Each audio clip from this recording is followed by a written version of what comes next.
নমস্কার দর্শক বন্ধুরা, লক্ষ্মীর পঞ্চব্যঞ্জনে আপনাদের সবাইকে স্বাগত জানাই। আশা করি আপনারা সবাই ভালো আছেন। আজকে আবার আরেকটি রেসিপি নিয়ে চলে এসেছি। রেসিপিটি হলো পার্শে মাছ আলু বেগুন বড়ি দিয়ে ঝোল। আসুন তাহলে দেখে নিন কিভাবে আমি রেসিপিটি তৈরি করি। প্রথমে আমি মাছ ধুয়ে ভালো করে লবণ হলুদ মাখিয়ে নিলাম, তেল দিয়ে দিয়েছি, তেলে ভেজে নিয়েছি। তারপর এখানে তেলের মধ্যে আমি কিছুটা জিরে দিলাম, দিয়ে একটু ভেজে তুলে রাখলাম। জিরেটা আমার পরে কাজে লাগবে। এবার এখানে আলু বেগুন কাটা আছে, আর একটু এর মধ্যে আমি আর একটু সম্বার দিয়ে দিলাম জিরে। এখানে আমি তেল বেশি দেইনি, অল্প তেলে রান্না করছি। এবার খুব ভালো করে আমি এগুলো একটু ভেজে নেবো, আলু বেগুনগুলো। এখানে মাছ ভাজা বড়ি ভাজা হয়ে রয়েছে, একটু ভাজা ভাজা হয়ে নিক। এবার আমি আদা বাটা দিয়ে দিলাম। দেখুন, আদা বাটা দিয়ে একটু ভালো করে একটু ভাজা ভাজা করে নেব। নিয়ে এর মধ্যে এবার আমি দিয়ে দেবো, এবার আমি হলুদ দিয়ে দিলাম, জিরে দিয়ে দিলাম, লঙ্কার গুঁড়ো, কাশ্মীরি লঙ্কার গুঁড়ো সব দিয়ে, খুব বেশি মশলা দিইনি আমি, অল্প অল্প মশলা দিয়ে অল্প জলের ছিটা দিয়ে আমি একটু কষিয়ে নেব।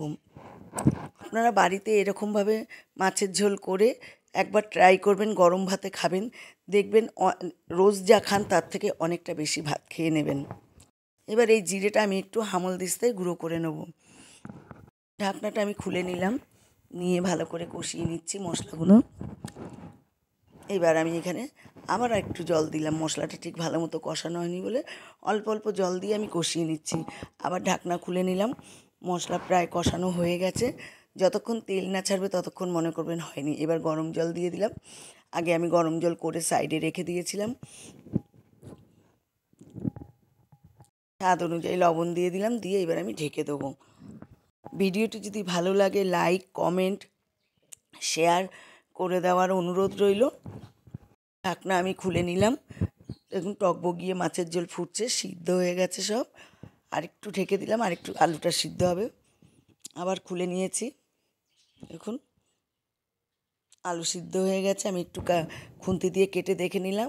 এবার বড়িগুলো দিয়ে দেবো, মাছগুলো দিয়ে দিলাম, দিয়ে একটু আঁচটাকে কমিয়ে দেবো, একটু ধনেপাতা দিলাম, দিয়ে আমি এবার ঢেকে দেবো।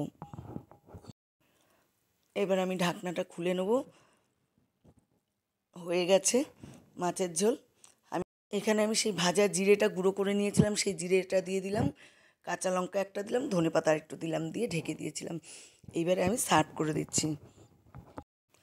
দেখুন দেখতে একদম হালকা পাতলাই ঝোল হয়েছে, কি সুন্দর হয়েছে দেখতে। আপনাদের অনুরোধ করব একবার অন্তত বাড়িতে তৈরি করে খাবেন আর সবাইকে খাওয়াবেন, দেখবেন সবাই প্রশংসায় পঞ্চমুখ হয়ে যাবে। আমি সার্ভ করে দিলাম। আমার চ্যানেলে যদি নতুন সদস্য হয়ে থাকেন তাহলে চ্যানেলটি অবশ্যই সাবস্ক্রাইব করে আমার পাশে থাকবেন। ভালো থাকবেন। নমস্কার।